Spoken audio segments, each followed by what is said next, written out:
नमस्कार दोस्तों, आप सभी का स्वागत है। इलेक्शन कमीशन बच्चों हम पढ़ेंगे।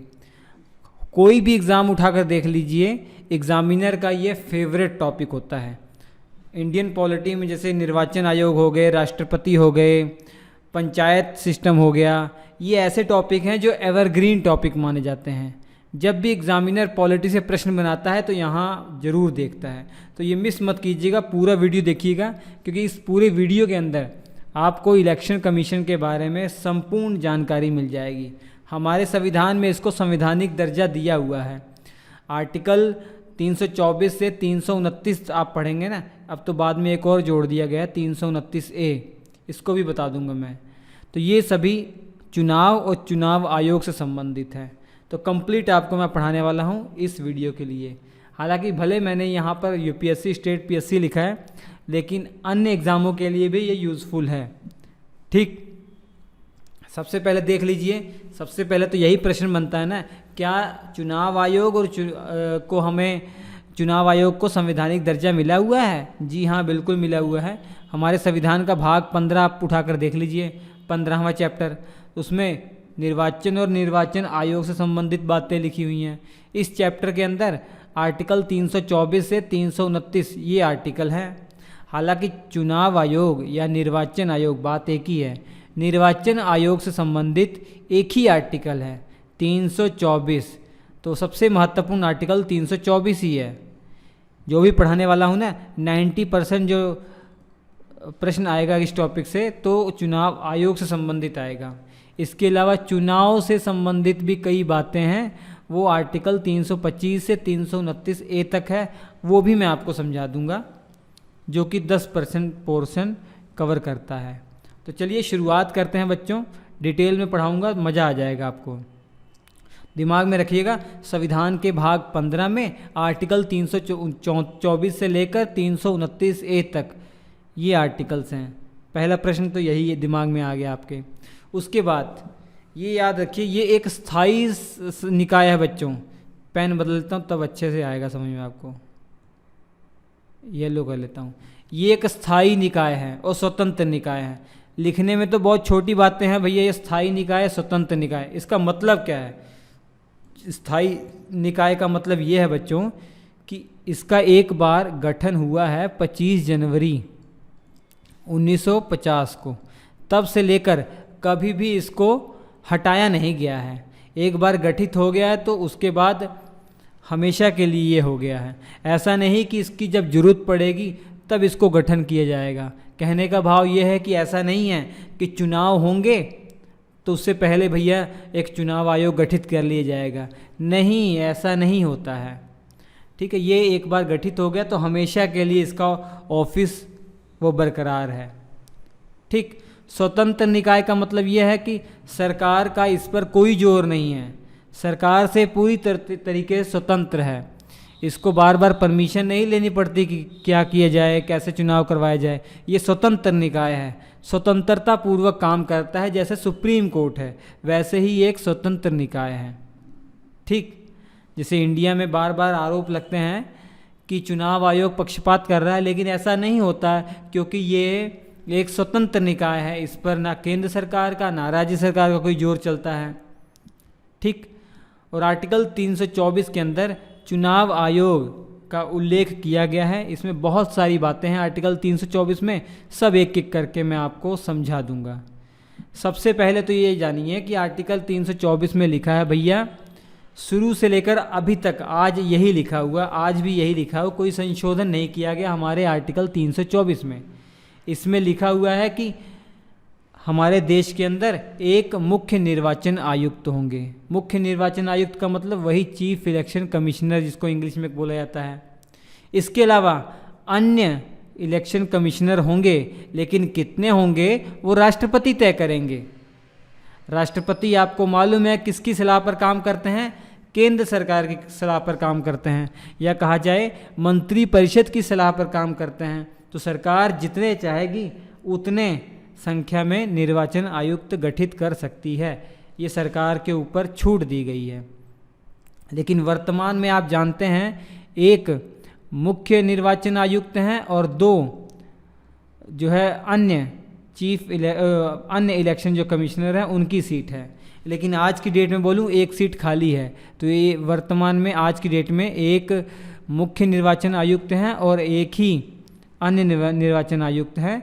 जल्दी ही सीट भर ली जाएगी, ठीक है, जल्दी ही सीट भर ली जाएगी। लेकिन सीटें 2 हैं, अन्य निर्वाचन आयुक्त के लिए दी सीटें 2 हैं, फिलहाल एक खाली है। लेकिन आपको जानकर हैरानी होगी कि जब हमारा ये संविधान लागू हुआ था तो सरकार ने केवल एक ही इलेक्शन कमिश्नर जो संविधान में लिखा हुआ है वही नियुक्त किया था। इसके अलावा बाकी जो अन्य निर्वाचन आयुक्त थे वो नहीं थे। तो एक सदस्यीय संस्था थी 1950 से लेकर 1989 तक। 1989 तक ये एक सदस्य वाली संस्था थी, ठीक। और पहले जो निर्वाचन आयुक्त थे, पहले चीफ इलेक्शन कमिश्नर जो थे, संविधान लागू होते ही 25 जनवरी 1950 को किसको बनाया गया था जानते हैं आप? सुकुमार सेन को। और 25 जनवरी को हम क्या मनाते हैं ये भी नोट कर लीजिएगा, मतदाता दिवस, क्योंकि 25 जनवरी को ही निर्वाचन आयोग का गठन हुआ था। इसी कारण से 26 जनवरी से एक दिन पहले, हमारा जब संविधान लागू हुआ था उससे एक दिन पहले निर्वाचन आयोग का गठन हो गया था। तो सुकुमार सेन, ये हैं सुकुमार सेन, ये पहले मुख्य निर्वाचन आयुक्त हुए हैं बच्चों। इसके अलावा 1950 से लेकर 1989 तक ये केवल एक सदस्य वाली संस्था थी, अर्थात इसमें केवल एक चीफ इलेक्शन कमिश्नर थे व्यवहार में। लेकिन 1989 में सरकार ने तारकुंडे समिति की सलाह पर बहुसदस्य संस्था इसको बना दिया और सदस्य जोड़ दिए। तारकुंडे समिति, ये जो तारकुंडे समिति है ना, इन्होंने जो है एक रिपोर्ट प्रस्तुत की थी। उस रिपोर्ट के आधार पर ये बताया था कि इसको सदस्य संख्या बढ़ानी चाहिए, जो अन्य इलेक्शन कमिश्नर हैं उनको भी नियुक्त करना चाहिए। इसके अलावा इन्होंने ये भी कहा था कि जो भैया जो वोट करने की उम्र है वो 21 साल से कम करके आप 18 साल कर दीजिए। ये भी इनकी बात मान ली गई थी, ये भी इनकी बात मान ली गई थी। और आपको पता होगा 61वां संविधान संशोधन हुआ था 1989 में। 61वां संविधान संशोधन हुआ था राजीव गांधी की सरकार में, तो उन्होंने 21 वर्ष से कम करके 18 वर्ष उम्र कर दी थी, ठीक। और तारकुंडे समिति ने अपनी रिपोर्ट कब प्रस्तुत की थी? 1974 में प्रस्तुत की थी। काम देखिए 15 साल के बाद हो रहा है, काम 15 साल के बाद हो रहा है। सरकारें जो आती थी ना वो ऐसे ही समितियों का गठन करती रहती थी चुनाव में सुधार करने के लिए।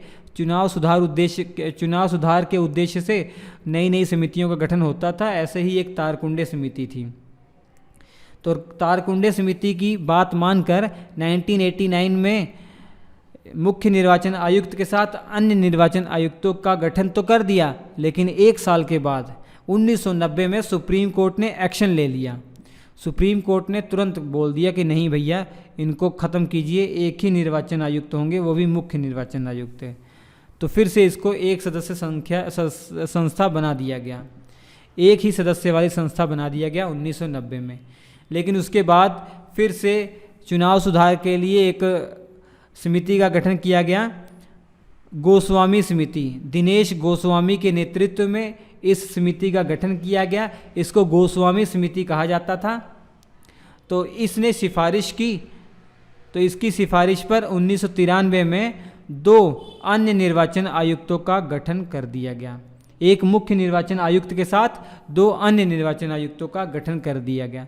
तब से लेकर आज तक 2 अन्य निर्वाचन आयुक्त हैं। फिलहाल आज की डेट में ये एक सीट खाली है, लेकिन जल्दी ही कुछ दिनों में भर दी जाएगी, ठीक। इसके अलावा एक और बहुत महत्वपूर्ण फैक्ट है बच्चों, याद कर लीजिएगा। वीएस रमा देवी, वीएस रमा देवी एकमात्र महिला हैं जो अभी तक मुख्य निर्वाचन आयुक्त रह चुकी हैं बच्चों। नाम क्या है? वीएस रमा देवी। 1990 में कुछ महीनों के लिए, हालांकि कुछ महीनों के लिए ही मुख्य निर्वाचन आयुक्त बनी थी, क्योंकि कंडीशन है ना भैया कि आप या तो 65 वर्ष की आयु तक मुख्य निर्वाचन आयुक्त रहेंगे या 6 वर्ष का कार्यकाल होगा। तो दोनों में से जो जल्दी पूरा हो जाएगा वो माना जाएगा। तो वीएस रमा देवी के केस में ये कुछ महीनों बाद ही 65 वर्ष की हो गई थी, इस कारण से ये कुछ ही महीने मुख्य निर्वाचन आयुक्त रही। ठीक। तो वर्तमान में आज की डेट में तो एक सीट खाली है, तो अन्य जो निर्वाचन आयुक्त हैं वो तो श्री अनूप चंद्र पांडे हैं, लेकिन जो वर्तमान में चीफ इलेक्शन कमिश्नर हैं वो राजीव कुमार। मैं आज बता रहा हूँ आपको, ये 30 जुलाई है, 30 जुलाई 2022 को बता रहा हूँ। कहीं आप 2-3 साल के बाद ये वीडियो देख रहे हैं तो शायद चेंज हो गए होंगे, तो आप करंट अफेयर में आप देख सकते हैं, नेट पे देख सकते हैं कि अभी वर्तमान में कौन है। ठीक है, चलिए बच्चों एक इम्पॉर्टेंट इन्फॉर्मेशन दे दूं। इंडियन पॉलिटी को अगर सरल तरीके से आपको समझना है, हर एक चीज़ समझना है कि ताकि इंडियन पॉलिटी का जो झंझट है वो ही समाप्त हो जाए, इतना बेहतरीन ढंग से एक क्लास नोट्स बनाया गया है भारतीय संविधान का।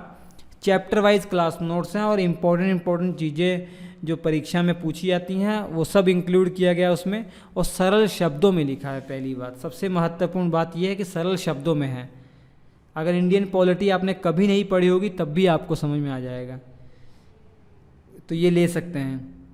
इसके लिए आपको गूगल प्ले स्टोर से ये श्री एजुकेशन एप्लीकेशन को डाउनलोड करना पड़ेगा। याद रखिए, श्री एजुकेशन, SHRI स्पेस डालकर एजुकेशन लिखकर सर्च करेंगे, वो है। ठीक, इसके बाद आर्टिकल 324 की और बात करते हैं। हालांकि योग्यता क्या होनी चाहिए ये आर्टिकल 324 में मेंशन नहीं किया। तो योग्यता क्या है? आमतौर पर जो रिटायर IAS अधिकारी होते हैं ना, उन्हीं को इस पद पर बना दिया जाता है। तो योग्यता का जिक्र हमारे संविधान में नहीं है। आमतौर पर जो IAS अधिकारी होते हैं, रिटायर IAS अधिकारी, वही इस पोस्ट पर होते हैं। अब नियुक्ति कैसे होगी ये लिखा हुआ है आर्टिकल 324 में। नियुक्ति भैया राष्ट्रपति के द्वारा। राष्ट्रपति जो भी काम करते हैं मंत्री परिषद की सलाह पर करते हैं। तो मंत्री परिषद की सलाह पर ये जिस व्यक्ति को चाहेंगे, जिस रिटायर IAS अधिकारी को चाहेंगे, उसको मुख्य निर्वाचन आयुक्त या अन्य निर्वाचन आयुक्त बना देंगे। कार्यकाल कितना होता है ये भी आर्टिकल 324 में मेंशन किया गया है। तो भैया कार्यकाल या तो 6 वर्ष का होगा या 65 वर्ष की आयु तक होगा। दोनों में जो जल्दी पूरा हो जाएगा वही माना जाएगा। फॉर एग्ज़ाम्पल, मेरा नाम रवि है। अगर मुझे निर्वाचन आयुक्त कमिश्नर बनाया जा रहा है, अगर मेरी आयु मान लो 50 वर्ष की है, तो मैं 56 वर्ष की आयु का जब होऊंगा तब मुझे रिटायरमेंट लेनी पड़ेगी, मेरा कार्यकाल पूरा हो जाएगा। लेकिन अगर किसी व्यक्ति को बनाया जा रहा है, उसकी उम्र 64 वर्ष है, तो उसके लिए 6 वर्ष वेट नहीं करेंगे, उसके लिए 1 वर्ष के बाद ही उसका कार्यकाल पूरा हो जाएगा, क्योंकि उसकी उम्र 65 वर्ष हो जाएगी। तो समझ गए होंगे आप। और पद से हटाया कैसे जाएगा इनको, ये भी आर्टिकल 324 में लिखा है। इनको पद से हटाना बहुत मुश्किल है। सरकार इनकी नियुक्ति आसानी से तो कर सकती है, लेकिन पद से हटाने में उनकी हालत बिगड़ जाएगी। पद से इनको उसी प्रकार हटाया जा सकता है जैसे सुप्रीम कोर्ट के न्यायाधीशों को हटाया जाता है। तो यही लिखा हुआ आर्टिकल 324 में साफ तौर पर कि भैया आर्टिकल 124 के तहत जैसे सुप्रीम कोर्ट के न्यायाधीश को हटाएंगे ना, वैसे ही इनको हटाएंगे। अर्थात लोकसभा में बिल पास करना पड़ेगा, राज्यसभा में इनको हटाने का बिल पास करना पड़ेगा। लोकसभा में 2/3 से पास करना पड़ेगा, राज्यसभा में भी 2/3 से पास करना पड़ेगा। उसके बाद प्रेसिडेंट के साइन चाहिए, प्रेसिडेंट साइन करेंगे तब जाकर इनको पद से हटाया जा सकता है। इतना आसान नहीं है इनको हटाना पद से, ठीक है। इसी कारण इतना डिफ़िकल्ट किया गया है ताकि ये लोग स्वतंत्र पूर्वक काम कर सकें। ऐसा ना हो कि सरकार ने इनका दबाव बनाया हो कि भैया आप ये ऐसे चुनाव करवाइए, नहीं तो हम आपको पद से हटा देंगे, ठीक है। पूरी स्वतंत्रता की इनका ख्याल रखा गया है। और इनकी जो भी सैलरी होगी इनकी ना, सैलरी में भी कमी नहीं कर सकती सरकार। जो एक बार फिक्स हो गई है वो उनको कम नहीं कर सकती है कार्यकाल के दौरान, जैसे सुप्रीम कोर्ट के न्यायाधीशों के साथ होता है। इसके अलावा ये तो मैंने बता दिया आपको, ठीक है। हाँ, बाकी वो तो मैंने बताया कि मुख्य निर्वाचन आयुक्त को पद से कैसे हटाया जाएगा, वो सुप्रीम कोर्ट के न्यायाधीश को जैसे हटाया था वैसे हटाया जाएगा। लेकिन जो 2 अन्य महाशय बैठे हैं, जो 2 अन्य निर्वाचन आयुक्त बैठे हैं, उनको हटाने के लिए बस मुख्य निर्वाचन आयुक्त को सिफारिश करनी पड़ेगी राष्ट्रपति से। तो राष्ट्रपति चाहे हटा सकते हैं, लेकिन मुख्य निर्वाचन आयुक्त सिफारिश करेंगे तब जाकर हटा सकते हैं। ठीक है बच्चों, एक नोट कर लीजिएगा, निर्वाचन आयुक्त राष्ट्रपति के प्रसाद पर्यंत जो पद धारण नहीं करते हैं। अरे तो सिंपल सी बात है भैया, जो राष्ट्रपति के जो भी कोई पद है जो राष्ट्रपति के प्रसाद पर्यंत पद धारण करता है, इसका मतलब ये है कि राष्ट्रपति उसको आसानी से हटा सकते हैं। जैसे राज्यपाल राष्ट्रपति के प्रसाद पर्यंत पद धारण करते हैं, जबकि निर्वाचन आयुक्त जो है वो नहीं। ठीक, क्योंकि इनको राष्ट्रपति जब चाहे तब नहीं हटा सकते हैं। इसके अलावा आर्टिकल 324 में ये भी प्रावधान किया है कि जब भी चुनाव हो रहे होंगे ना, तो ये राज्यों और केंद्र शासित प्रदेशों में राष्ट्रपति और राज्यपाल का कर्तव्य है कि इन चुनाव आयोग को जो प्रशासनिक तंत्र है वो उपलब्ध कराए। मतलब पुलिस बल और टीचर जो वोट करवाते हैं और कर्मचारी, वो सब उपलब्ध कराए जाएं। क्योंकि इसमें निर्वाचन आयोग में एक तो मुख्य निर्वाचन आयुक्त हैं, 2 अन्य निर्वाचन आयुक्त हैं और कोई नहीं है। तो बाकी जो वोटिंग होती है, इतना बड़ा सिस्टम लगता है, वो केंद्र सरकार और राज्य सरकार का ही लगता है। पुलिस बल तैनात है, देख रहे होंगे आप, ठीक है, मिलिट्री तैनात है, और जो सरकारी कर्मचारी है जैसे टीचर हैं, उनकी भी ड्यूटियां लगी हैं। तो वो केंद्र सरकार और राज्य सरकार के ही कर्मचारी होते हैं, वो इनका साथ देते हैं, क्योंकि आर्टिकल 324 में लिखा हुआ है, ऐसा उनको करना पड़ेगा। ठीक, इसके अलावा ये भी नोट कर लीजिएगा कि आपको कहीं ऐसा ना लगे कि एक मुख्य निर्वाचन आयुक्त है और 2 अन्य निर्वाचन आयुक्त हैं, तो उनमें जो है स्टेटस को लेकर कोई भिन्नता होगी। नहीं, उनका सबका स्टेटस समान रहता है, सबका जो स्थान है बराबर है। ऐसा नहीं कि मुख्य निर्वाचन आयुक्त तो बड़े होंगे बाकी वो छोटे होंगे, नहीं, स्टेटस समान है। लेकिन हाँ, जब मीटिंग होती है तो जो अध्यक्षता करते हैं वो मुख्य निर्वाचन आयुक्त करते हैं। ठीक, जो मीटिंग होगी या जो कोई किसी विषय पर निर्णय लेना होगा, उसमें जो चेयरमैन या अध्यक्ष होंगे वो मुख्य निर्वाचन आयुक्त होंगे। इसके अलावा जब वोटिंग होती है ना, तो राज्यों में जो रीजनल इलेक्शन कमिश्नर है वो नियुक्ति की जा सकती है। ऐसा आर्टिकल 324 में पावर दिया गया है चुनाव आयोग को। चुनाव आयोग चाहती है, ऐसा करती भी है वो। जब चुनाव होते हैं ना, तो लोकल लेवल पर अलग अलग निर्वाचन आयुक्त वो रीजनल इलेक्शन कमिश्नर को नियुक्त कर देती है, लेकिन टेम्परेरी रहते हैं वो, ताकि चुनाव कराने में सहूलता हो। अब इनका काम क्या है, मेन तो मुद्दा ये है इनका काम क्या है। तो निर्वाचन आयोग का काम सबसे इम्पोर्टेंट है चुनाव करवाना। नाम से ही पता लग रहा है चुनाव। तो किस किस चीज़ के चुनाव करवाती हैं? एक तो राष्ट्रपति का चुनाव करवाएंगे, अभी राष्ट्रपति का चुनाव इन्होंने करवाया। फिर उपराष्ट्रपति का चुनाव यही करवाएंगे। राज्यसभा का चुनाव करवाते हैं ये लोग, लोकसभा का चुनाव करवाते हैं, और राज्यों के अंदर विधानसभा और विधान परिषद का भी चुनाव ये करवाते हैं। बस ये याद रखिएगा, जो लोकल गवर्नमेंट है, स्थानीय स्वशासन है, जैसे गाँव में पंचायतें, शहरों में नगर पालिका, नगर निगम, इनका चुनाव ये नहीं करवाते हैं। स्थानीय स्वशासन के लिए चुनाव करवाने के लिए एक अलग से चुनाव आयोग गठित किया गया है, राज्य चुनाव आयोग। जब पंचायतों को 73वां संविधान संशोधन के तहत और आपका नगर पालिकाओं को 74वां संविधान संशोधन के तहत जोड़ा गया, तो इनके लिए एक अलग से राज्य चुनाव आयोग गठित कर दिया गया। वही इनका चुनाव करवाएगा, वही इनका सब सिस्टम देखेगा। ठीक है। इसके अलावा चुनाव से संबंधित नोटिफिकेशन कौन जारी करेगा? यही जारी करेंगे, बताएंगे कि कब चुनाव है, कितने चरण में चुनाव है, कितनी कितनी तारीख को, इन्हीं का जिम्मा है। और मतदाता की जो सूचियां हैं वो भी ये तैयार करेंगे, वोटर्स की जो सूचियां हैं ये तैयार करेंगे। आचार संहिता लागू करते हैं बच्चों ये। आचार संहिता मतलब चुनाव आने से कुछ महीने पहले आचार संहिता कुछ दिन पहले आचार संहिता लागू हो जाती है।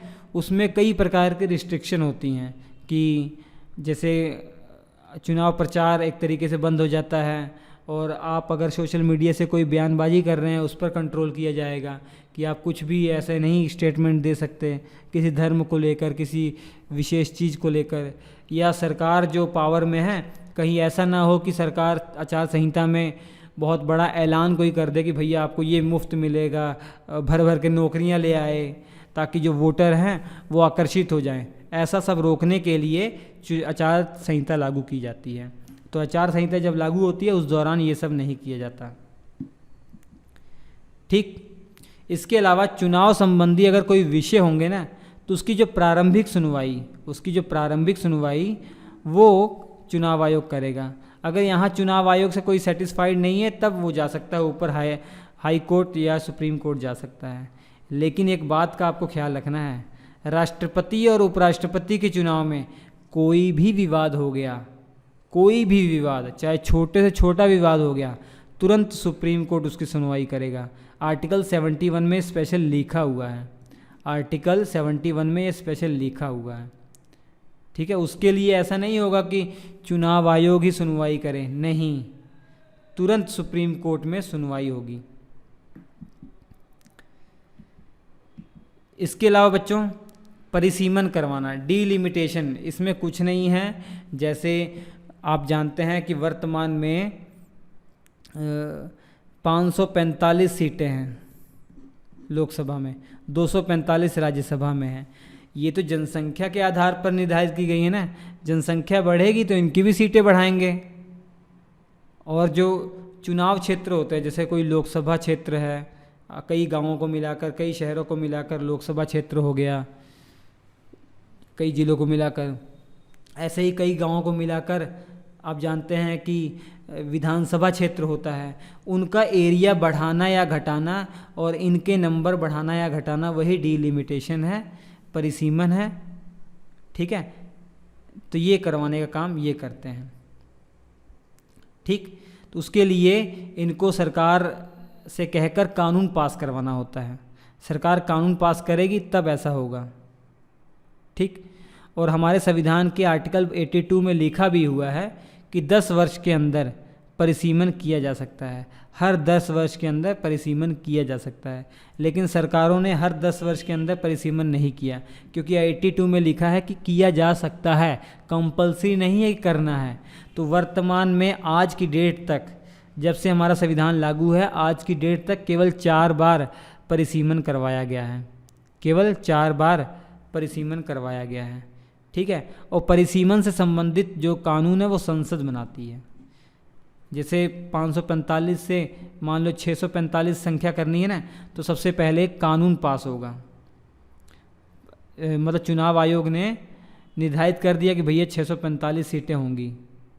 कैसे चुनाव आयोग निर्धारित करती है? क्योंकि जो ये परिसीमन आयोग का गठन होगा, कहाँ गया, परिसीमन आयोग का गठन होगा, जैसे परिसीमन कराने के लिए जो परिसीमन आयोग का गठन होगा ना, इसमें जो ज़्यादातर अध्यक्षता चुनाव आयोग के जो मुख्य निर्वाचन आयुक्त हैं ना वो करते हैं।